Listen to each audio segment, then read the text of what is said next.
So John, I got to tell you about my Sunday morning right after the TeslaBot video hit. Suddenly, I get this phone call from, my YouTube booking agent, and pick up the call, say, "Hey Scott, it's your YouTube booking agent, Pasquale Bisengi." And I'm like, "Yeah, I know Pasquale. I could see from the caller ID, but I didn't want to let him know that because landlines don't have caller ID, and it kind of confused this guy."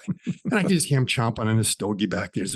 Yeah, I just suddenly got a bunch of these calls of these people that want to talk to you. First, like this, I don't know, this guy Dilbert, something or other. I'm like, okay, call back Herbert. And this other guy, the second he told me he was horny, man, I just hung right up on him. Call back Randy Kirk, okay. And another guy, suddenly out of the blue, he's coming to offer to fix your Tesla or something like that. Yeah, but I told him because you taught me Teslas don't need to be fixed. You know that? Okay, there we go. You're on a Tesla fix. And finally, this other guy, some wise guy, I don't know, he calls up and he says he's some kind of know-it-all or something like that. I tell him, "Hey, buddy, you're so smart, then you would know never to call me again at this number." And I hung up on him.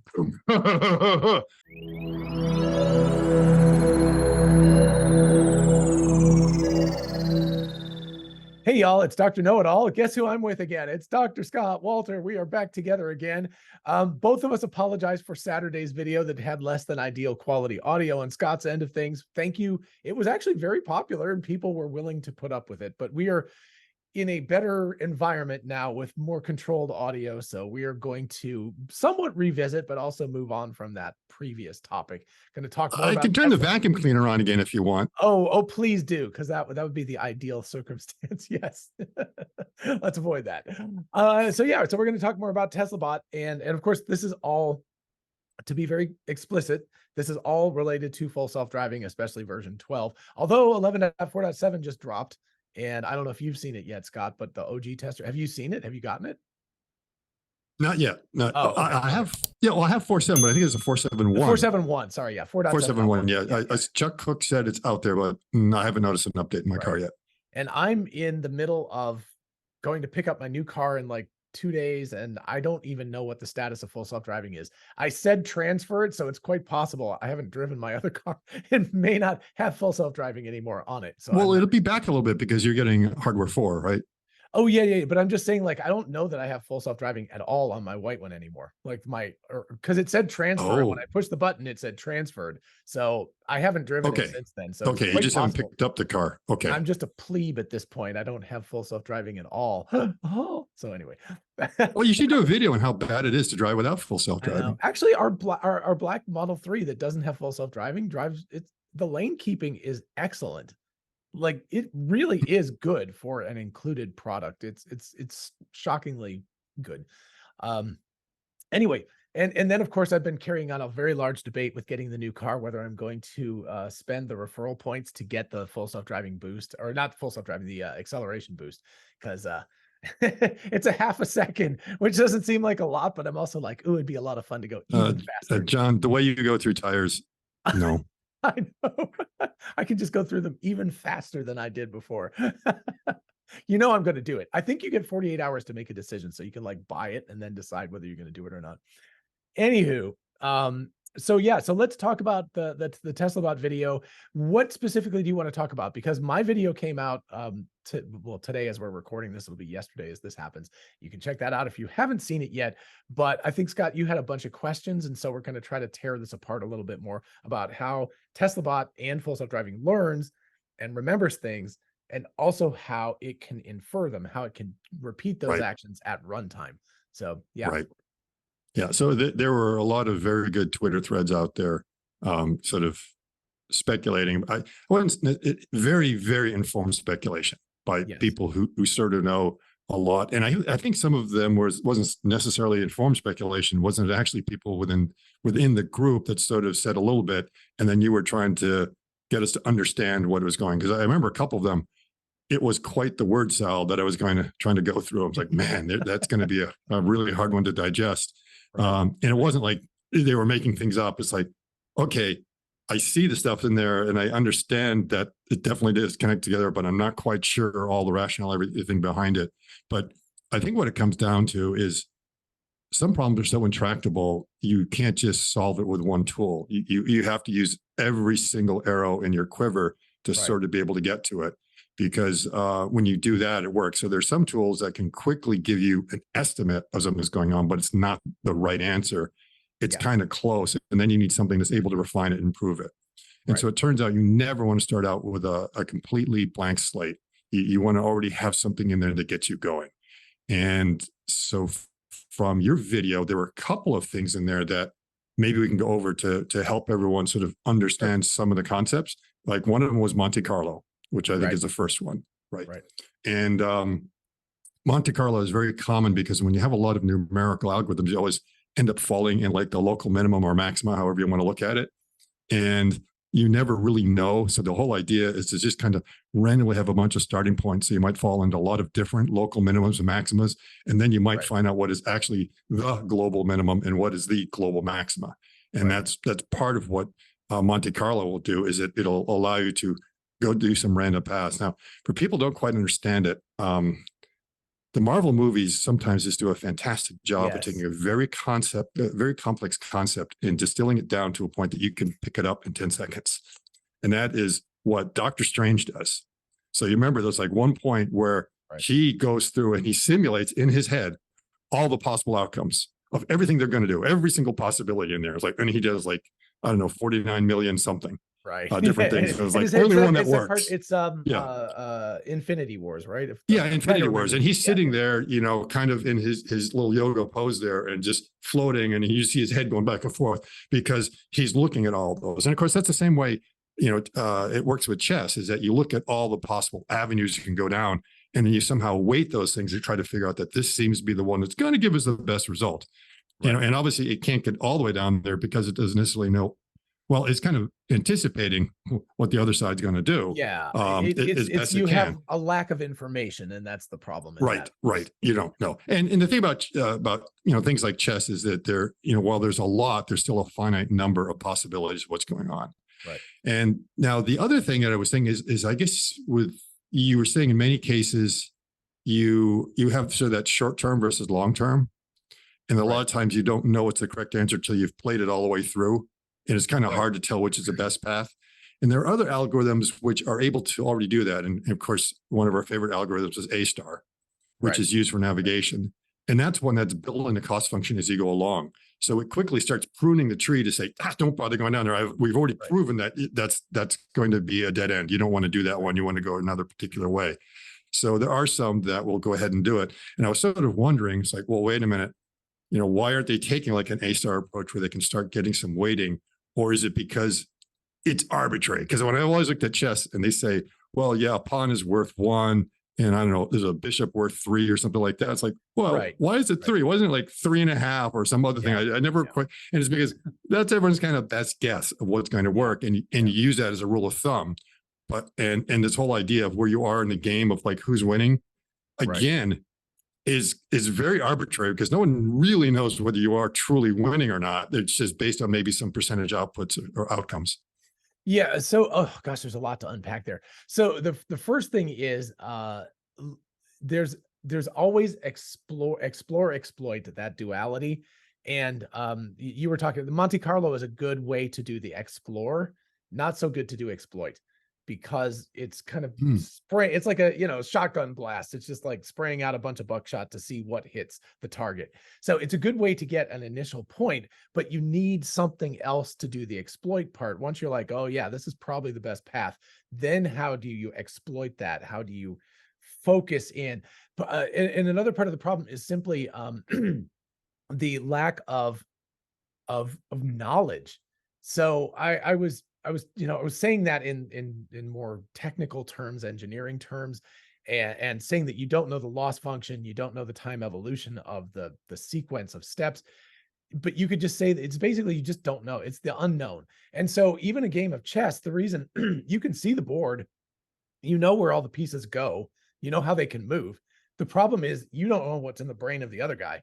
So that's the unknown part of chess. So even in a game like that, the difficulty is that you don't see inside the brain of the other person. So you don't have perfect knowledge, which creates a situation where you can't use something like A-star. One of the things that A-star is based on is just knowing You know everything. You know the loss function. You know how much it costs you to make one move in each direction, or something like Oh, okay. that. Let's point out A star is basically used by maps. So the way to Yes. look at it, in the old days, you had the Ramac-Nally map, and it showed the distances between all the different cities as these straight lines. Yep. So the distance between every single city is known. So I'm trying to find the shortest way to go from New York to LA, and I have all these different highways I can take. And you just add them all up, and boom, that's your cost function. So Right. if you are starting to find, let's say you end up finding a route that somehow gets you to LA, but you're not Right. sure if that's the best one. You just kind of randomly gone and it's gone through some random cities and stuff like that. And you try some other paths, but the path you're going, rather than going through Kansas City, decides to go through Miami, Florida. Well, at some point you begin to realize, well, wait a minute, I've already driven further than Right. the route that took me through Kansas You City. can So I'm not throw even going that to one bother to away. explore that Yeah, anymore. Throw it exactly. out, throw it out, throw it out, Yeah. throw it out. So that's why, yeah, we have perfect knowledge at that point, and it's static knowledge. It's not really changing. Okay, sometimes it's dynamic because when they're doing it, the cost function might not be distance, it might be time. Yes. And time might have something to do with what the traffic is doing right now. So they put speed limits in there, and suddenly it's like, wait a minute, the speed limit was 70, but traffic's only going 75. So you know what? You might want to try this other route now. Right. Yeah. So, I mean, we're going to give the relatively simple version of it. It's whatever Google is using is a sophisticated evolution of A star, which is taking account of traffic and probably probabilistic traffic. Like if you leave Yep. to go to a big city at 4 o'clock in the afternoon, it's like, well, you're going to get there at 5, and by then it'll be rush hour, and it'll be crazy busy. So it can not just do right now, but it can do probabilistic expectations. And it does other That's all cost part of the functions, cost like function. it'll take into account like tolls. Like, do you want a toll road or not a toll road? So you might go a little bit out of your way. Is distance more important than time? Sometimes it might even look at change in elevation, and then others would like energy savings. Like this particular route uses less fuel versus some other ones. So yeah, they've evolved it that you have multiple cost functions to kind of choose from, which is why you have different routes. Right. Yes, exactly. And that's sometimes why they give you multiple routes. But what you were saying is very important. You, at least at the basic level, have perfect knowledge. You know how long every segment of road is, whether it's a mile or 100 miles or whatever it is, or do it in kilometers, it doesn't matter. But you have perfect knowledge of it, and you can go through an algorithm fairly quickly and prune the tree. If you ever want to try this experiment, do on your phone, pick someplace close in town that's just a few miles away, then pick someplace across the country or in another country or whatever, and you will see it has to grind away for a lot longer because it has to sit there and think about it for a while. It's a much more, it's a huge tree. It's a really, really big tree that it's got to make decisions on, and it's going to take it a while. Right. And what it will do is it will take shortcuts. It'll have sort of like two networks. Right. So I've noticed like TomTom and others when I was using them, it has the interstate highway network in there, which is pretty small compared to having all the streets in the country. Right. And so what it's kind of doing is it's looking at where you are in the destination. And in both cases, it's saying, try to find from the streets how to get to one of these highway entrances as quickly as possible. And it will go there and somewhere else. And sometimes it'll do something stupid. It'll put you on the highway and it's like, wait a minute. It's like the back roads over here is a lot quicker to get home. Right. So a lot of times I'd go to the mall and, it's like a 5-mile drive for me to this one location. And it would be giving me like a 15-mile trip because, I was just off between probably the grids between the two streets or whatever they were kind of loading in there, and didn't notice they were kind of connected. So those are kind of flaws in the algorithm, and an example of, I guess you could say, using a hack or a shortcut to simplify the problem, which may or may not mean it gives you good results. So sometimes it behaves really bad and semi-local. Else to talk about is there's a really big difference. Classical AI, whatever. A lot of the very, very classic techniques were designed to give the best answer, scientific, like mathematically provable. This is the optimum answer to this question. Modern AI is like, it's close. It may not be the perfect answer, but it's close. From most circumstances, it's going to be very close. And you can solve the second problem way faster. The traveling salesman problem is basically an unsolvable problem if you have 100 cities that the traveling salesman has to go to. But you can use these cheat algorithms to solve it very, very quickly. You're never going to mathematically prove that that's the shortest path, but for goodness sake, 99.9% of the time. But yes. So, yeah. I was going to bring it up that on the traveling salesman problem. I think there are some kind of proofs that say this is the shortest route with like 98% certainty. So they go through, and again, they almost do like a Monte Carlo to do a bunch of different random combinations. And as they start doing it, they begin to realize we can never do better than this. We keep on trying other combinations rather than trying all of them that are out there. So yeah, there are certain cheats that you can do. And that's the only way, because the traveling salesman problem is NP complete, right? So it's one of those that you need, more than the age of the universe to be able to solve the problem, even with the most powerful supercomputers you could ever imagine. It's one of those things where if you have 6 cities, you can solve it in a fraction of a second. And if it's 100, it's longer than the age of the universe. So it's absolutely crazy. So yeah, it's that kind of goofy thing. I was trying to like search a quick like thing to show the traveling salesman problem, but whatever. So anyway, yeah. So there are a lot of what it comes down to is when you're trying to solve a real world problem like this, you're dealing with a huge number of intractable problems that none of them are going to have a perfect solution. And what you're trying to do is find something that's good enough for the purposes. So again, whether you're routing, it's going to give you a good enough answer. Yeah, okay, there might be a way of taking a weird side street and cutting through an alley and doing something and saving 30 seconds, but most people don't care. It's close enough. When you're talking about Optimus going to pick up a block, it may not be the absolute mathematically provable optimum route between here where his hand is and picking up the block, but it's going to be close enough. It's that kind of a thing. It's like what we care about more is efficiency, how fast you can calculate it, how quickly you can train the system. So that's a whole thing we haven't really talked about. And that's actually when we talk about Jim Fan, we were talking about that before we started recording, is that you were asking me some questions. And I think one of the things is I was really focused in my video on how it's learning these things. Jim, when he talks about, and I can actually bring this up if we want to, we can.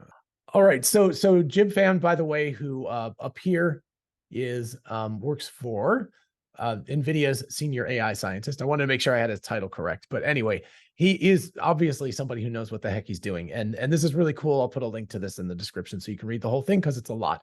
But basically he's getting here to number 5. Putting the above pieces together, we have a transformer controller that consumes video tokens, optionally with language modulation, and outputs action tokens one step at a time. The next frame from the table is fed back into the transformer, so it knows the consequences of its action. That gives the self-corrective ability shown in the demo. Right. So now the sentence I liked on that was the next frame from the table is fed back to the transformer, so it knows the consequence of its action. It's exactly the way we think of a transformer in language models of paying attention to the conversation. In this case, is paying attention to what's going on in the move. Well, what this is a time evolution transformer. Right. Yes. So if you think about language as time, every word would be a time step, and they usually talk about it that way. So what you're doing here is you're predicting the next word, and then you're taking that next word and you're moving your whole little language window forwards, and that's another time step. And then it says, well, now what's the next word? So you're doing the same thing, but it's just the robot moving somewhere. And what it's done is it's according to Jim here, is it has tokenized video input. In other words, it's semantically segmented out the world. It's tokenized the world. And it says, there's the blue block that I'm interested in. That's the thing I want to go pick up. That's my task. And then it has, and we've talked about this to our credit. We talked about this in an earlier video. I think this was with the Googlebot, the RT1. It tokenizes the actions that it does. So and that's the output that he shows in 4. Exactly. The tokens that come out. Right. So it's basically, it's tokenizing the possible actions in very small time slices. Probably a tenth of a second, a 50th of a second, who knows? Probably under a tenth of a second. Right. Maybe 100th, but somewhere between 100th and a tenth of a second is possible. Yeah. I mean, we could take full self-driving. The cameras operate at 36 frames per second. So something like that. So it's well, with the speed of these robots, you could be going at 10 hertz. Older robots back in the 80s were almost right around there. They were a little bit sloppy, and then they get to 50 hertz. And most of them now are like 100 hertz. So, but they're much bigger. They're going much faster. So, it's whatever you think the frame rate would sort of tell it. It's going to give it to tell it what's going on. And the reason why I love that description is that normally when you are doing pathfinding for a robot, you plan the whole path and you execute it. And you really don't care about the step before. You only care about the steps coming after, because everything is fixed in the world and everything kind of goes on. But in this case, we notice it can be a dynamic world where you're planning the move. This is the move you'd like to do, but suddenly something has changed along the way that you have to react to. Right. And the idea is to keep focus or attention on the task. So when you say pick up the blue block, that's what you're doing. And if you sort of forget that I'm trying to pick up the blue block, that's the whole point of my activity here. If something moves, you don't realize that is my goal. So you need to kind of keep it in there. And I think that's why he's talking about the frame goes back into the transformer. So the transformer remembers the task at hand, and not the whole big task, but like the subtask you're going on. I've got to execute this. And then when that's over, it then probably looks at what's the next step that I'm supposed to do. Well, I mean, so to me, that's why it was able to course correct so quickly. Because it depends on sort of figuring it out on the fly. When you talk about long time horizons, it's an interesting question. So I can't remember if he says that here. No, he actually, sorry, that's a different post from Julian. But anyway, but he talks about long time horizons. And the question of that is, what is a long time horizon? If we're talking about 10 or 20 seconds, then it could easily have a window. Large language models could have a window that's big enough to contain a language of motion tokens that would encapsulate that entire sequence of, I need to pick up a blue block. I'm going to move my arm to this position, grasp it, and pick it up. That entire sequence could be contained in a window of language, and therefore it's its memory. Now, if it needs to be like, do that, then bring it over to this bin, drop it in the bin, do a pirouette 3 times, go over to this other thing. You know, if it's a very long thing, it probably is going to have to string that together in some higher level. Something like driving navigation, like the little or think about, make dinner. Make dinner is a big thing. Oh, okay. So what is something you're gonna? Well, I've got to go over and I've got to get something out of the fridge, and then I've got to open it up, and then maybe you've got to break an egg. So you're looking at those smaller tasks of grasp egg, move the egg over to here, get a pan. So those are the smaller subtasks that you want to keep within that window that, like you say, could be 20, 30 seconds. Right. Yeah. Yeah. So it would be, again, we're speculating here. We don't have inside knowledge, but it seems like you'd have a layering system. And the obvious one with full self-driving with the car is that top level thing is the navigation system. It's that blue line that goes, go here, half a mile, make a right turn, go another half a mile, make a left turn, stop at the stoplight, that kind of stuff. So it's that sort of like big picture stuff that could take you all the way across the country if you wanted it to. But then within that, you have the middle level stuff, which is always where I've complained before, which is that, okay, so for that half mile, what do I need to do? Do I need to be in the left lane here, the right lane? Is there going to be traffic coming up and I need to make sure that I get around that? And then there's the small short-term things, which is there's a garbage can sitting in the road or a pedestrian walking towards me or whatever. And I better avoid that person or that garbage can and maneuver around them. So those are kind of the layers that are stacked up, and you obviously have to do that with Optimus too. Now think about what we saw there is that the analogy between the two, they may look a little bit different, but to me, they're almost the identical thing. Is FSD has a goal to drive down to the road to the next stoplight or something like that and make sure it stays in the lanes and all. And so it has a purpose and a plan of what to do. And then suddenly something causes a car slows down or something like that, or changes lane, and it knows to take some sort of action. And once it gets past that action, it still continues on its goal. It sort of knows what to do. In the case of the blue block, it was the same thing. It's like, I'm going for it. And it's equivalent when that block moves, it's just like a car getting in the way and now having to do some sort of different action. So you can see that probably it's the exact same architecture that's doing it, because it's just responding. And instead of having some simple outputs like what you need for driving a car, now you have to do it for all the actuators, all 40 actuators. We can play it doing its thing here. So this is right at the end of the calibration. Now just for one second, just pause it for 1 second. And why this is important is when you go back to Jim's tweet there, his post, he's talking about the action tokens that are coming out. Right. And Google was also showing that, and the action tokens are basically the joint values. And we shouldn't really think of them as joint values. It's the joint encoder values, because The robot doesn't think in degrees. We think in degrees, but at some point, those degrees get converted down to the most basic level. And that is what the encoder pulse values need to be for that particular move. The thing is, if each robot is manufactured a little bit different, or if their joint encoder zeros are different, then that means if you put the same program in another Optimus, it won't be able to do it. So the whole idea here is to make sure they're all aligned and they all have the same interpretation for those joint outputs. And in a way, you should look at that when they're doing this, they're creating what in normally an industrial robot, we'd call it a signature file for that robot. And so each robot has a unique signature file that allows all the robots to run the same program identically. And so that's why this calibration step is very important. What we don't know about this calibration step is whether it's a one-time thing when the robot is first booted up for the very first time after it's been put together, or it's something it occasionally has to do, or definitely has to do after, maybe it's stopped, or like I said, needs to do a reboot. It may lose that reference.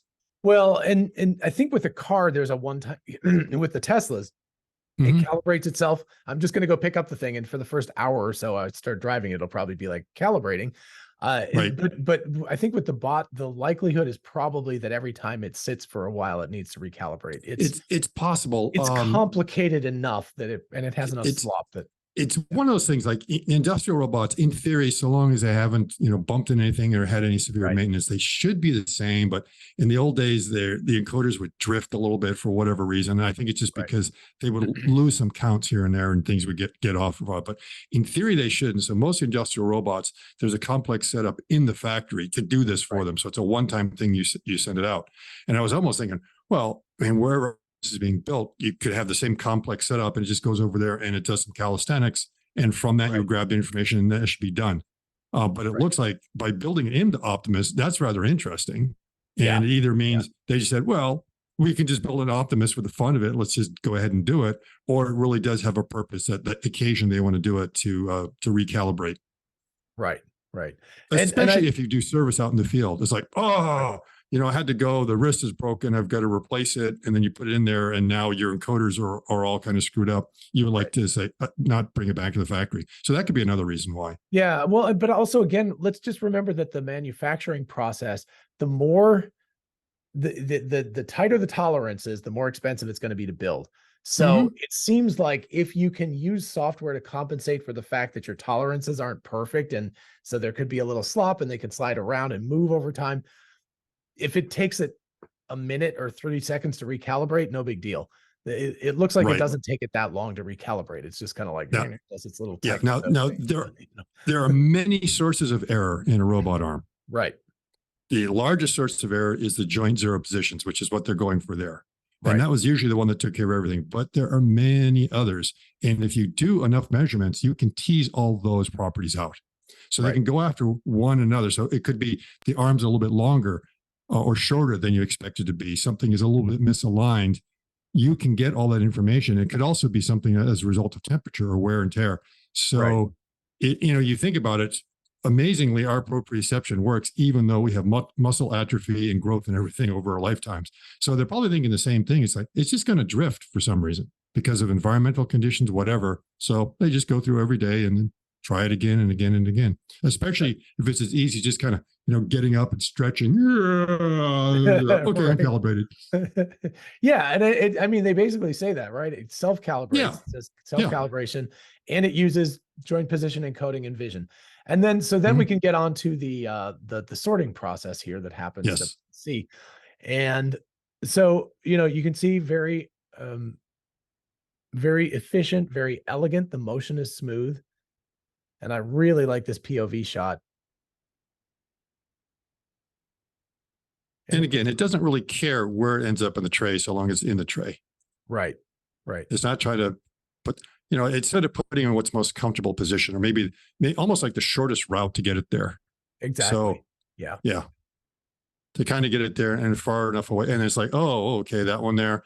You see, it's really interesting. It wasn't accounting for the fact that there was already one there. That's something you'll probably learn eventually. Right. And again, when it comes down to, is this whole thing CGI?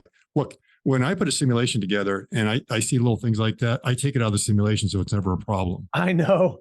That's the so funny. it The never people who kind complain about it being CGI are obviously it not. would be so easy to Yeah. put the blocks so far apart they would never even come into conflict. Well, You know, and also, and that would be more sus than what we right. just saw of them bumping into each other.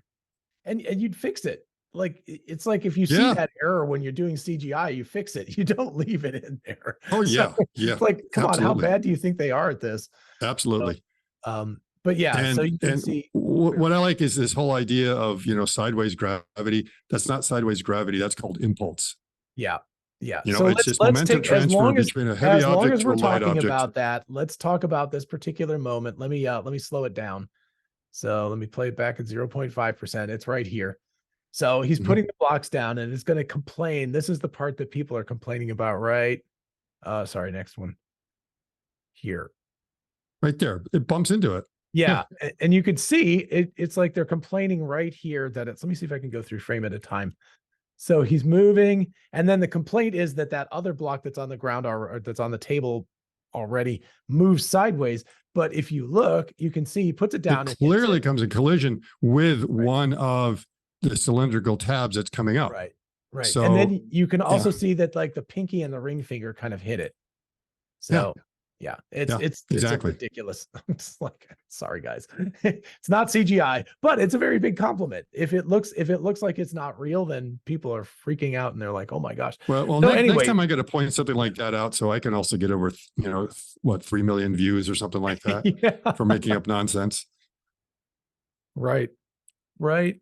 Yeah, it's right that you can see as the pinky starts to extend and the ring finger hits the top of that block, it just pushes it. That's all. Yeah, the thing to remember about and so when it goes to do the release, that all the fingers are closing for some reason. And then when it does the release, it's all spring loaded. Fist open. Yeah, because remember, it's spring loaded on those things. And so that will just kind of pop out when it feels like it. Right. So you can see that here as it starts to close its fingers on this. See how the pinky actually kind of contracts also. And then I think it's most evident with this guy because it's only 2. Because sometimes they're completely missing and it goes around. That was actually really nice. Okay, that's because, but in some cases it's doing a 3-finger pick, not a 5-finger. So here, one of them right there. Okay, right so there. You can see what happens is the other 2 fingers just continue to go like down. They're back there. Yeah. Yeah. And that's as if the block extended out that way. Right.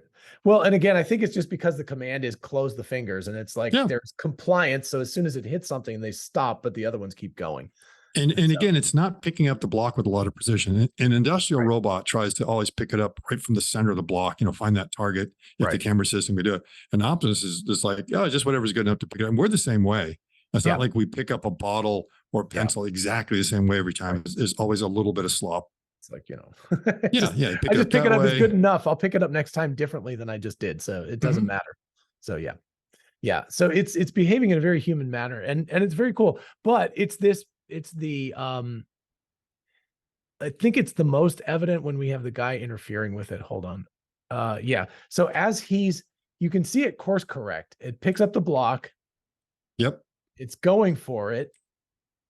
Right there, it starts to course correct. Oh, that's beautiful. If you break that down, this is the kind of stuff I teach my animation students. I'm always like, look how beautiful that is. But you know, the way it's moving, so the blue block was there. So you can see the path is move over here. And then it's going like, nope, that's not right. And it immediately does kind of like a S curve to get itself back into the correct position. Yeah, it's a beautiful flyby that we would see usually in robotics when you don't want to stop at a point, but you kind of want to go through it. And the result was like, just go right in there and go over and get it. Yeah, it's a very nice move, very smooth. And of course, there's all sorts of questions that came up that I think we mentioned on Sunday, but if anyone made it that far in the video, they probably were going crazy with the sound quality. But, you know, 2 of them was, does Optimus understand the persistence problem? That if you hide a block, does it realize it's still there? Because we know full self-driving didn't at first, but it does now. So it knows where pedestrians are, even if they hide behind something. You've got to imagine it might still be there. And so that's something children do not know at an early age, and they learn it eventually after all the games of peekaboo and stuff like that. So it's still there. And in some cases, when it's hiding the block, does it wait for the hand to like kind of remove itself? In one case, it like gives up. It says, oh, the block's gone, but there's another one over here. I'll go for it too. So you know, Right. it's rather interesting. It realizes I don't have to go for that one. The idea is to get all the blocks over there. So just get the next one that's available. Right. So that was really interesting, the detour it takes to pick up something else. The other one that I don't know is, it just did that fly. It did that same exact thing with that one too. That's really nice. right. You notice it more Right. at the half speed, but he puts it back. It's starting to go for the one over there, but it just like, But he comes back. Yeah. Yeah, Yeah. exactly. And so now he knows what it's like to be a parent, to constantly picking up the same stuff because your kid keeps throwing things on the floor just to test you. Man, that's so going to be like the #1 use for TeslaBot at home, is picking up the stuff that kids throw on the ground. the kids keep throwing down the Cheerios, they keep on dropping on the floor. Yeah. So the thing I'm kind of wondering, of course, the human operator here is being very careful of what he's doing. Right. Right. I'm sort of wondering that if he gets too aggressive in there with his hand, whether Optimus would then avoid the hand completely and not bump into it, because it seems like it may be avoiding the hand, maybe not. And that comes down to Asimov's 3 laws of robotics in the first law. Right. And which, you know, all cobots and stuff like that try to do their best to not allow that to happen. Right. So, but that'd be one of the questions I have for the team. You know, it's like, hey, what about the first law? But I think the other question is very valid too, is like, what if he took his hand and covered that little green one, and that was the last one left? Would it know? Like, would it say like, well, now what? Right. It's not there. Now, the option is it just sits there and patiently wait for the hand to go away, because it kind of knows it's there. It says, however, I can't go for it because I'm going to hurt the human. Right. And so that's where that first law kind of comes into play there, and what it's going to do. So this one's really cool here, because did you notice as it goes for this block, so it puts the blue one away, and then he moves that and it reorients and picks another and it block. goes for the other one. Yeah. So there's a definite, whatever it's doing in its motion path, it obviously substituted another green block. So there was some sequence, pick up the green block. There's the green block. There's the green block. I'm moving towards it. And then it's like, that's gone. And there must be, again, you know, A star or something, you know, there's an optimization thing. It's like, there's a full reevaluation. This one's closer now. I'm going to go for this one. Yes. Yeah. I agree. It's like, it's almost like that move was completely aborted right there. It's completely gone. Now reevaluate the chessboard. Right. Exactly. And then you decide, oh, there's another piece. But I mean, look at that. It's so dynamic. It's so dynamic how it does that. That's just beautiful. Yeah. It's like, no, this one's better. But it's also just amazing because it's not persistent to that particular object, but to the task, which is a really big difference. This would actually be interesting. Is this really more of a game at the same time? Yeah. If it really learning, if it starts to understand that, okay, someone keeps moving these blocks around here on me, what can I do to advantageously get a block before they move it? Or if they do move it, I know this is the best one to go for because their hand is far away from it. Right. So I have the best odds of being able to pick this thing up. It could be a really interesting game. Just keep playing and playing again, where they try to play this keep away. And it might be boring for humans, but maybe you get to Optimi kind of playing this game with each other and see what they come up with. That would be cool. I was thinking of the game of Slap. But we don't. Like, they're not allowed to do that. But it's almost like that. I know. But I was like, that would be the ultimate, like the Optimizer, like playing the game of Slap with each other. But yeah, but putting two of them together, that would be interesting. What if there's another experiment for the team? So hiding the block would be one. And interacting with it closely enough that you'd have to see whether the bot would stop and say, like, don't want to harm the human. And then the third one would be put another Optimus where the human is, and give them both the task and go 3, 2, 1, go sort the blocks and see what they do. Do they competitively, like, are they taking it off the other plate and moving it on? You know, like what are they doing? It would be pretty interesting. They'd be stealing it from each other. So yeah, I think that's really fascinating. All right, let me go ahead and stop here. Yes, especially if one of them is supposed to sort and the other one is supposed to unsort. Right. Oh, that would be really interesting. They could play that game forever. Like, yeah, and it would be quite. It's sort of like that 2-minute paper where he showed the hide and seek game, and then eventually, you know, the seeker's starting getting a bit aggressive there. Right. Exactly. So it's like, yeah, exactly. And that's where you again have to make sure in the firmware you've got to have those 3 laws in there.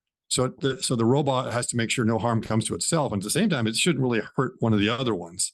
Right. So you've got this tension kind of going on that it wants to win the game, but at the same time, it has to play fairly.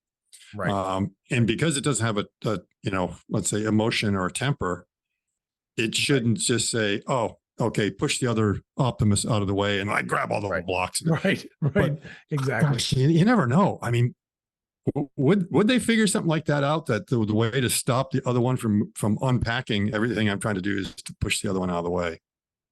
But it would be an endless game. It would be that it's impossible for you to completely sort the blocks.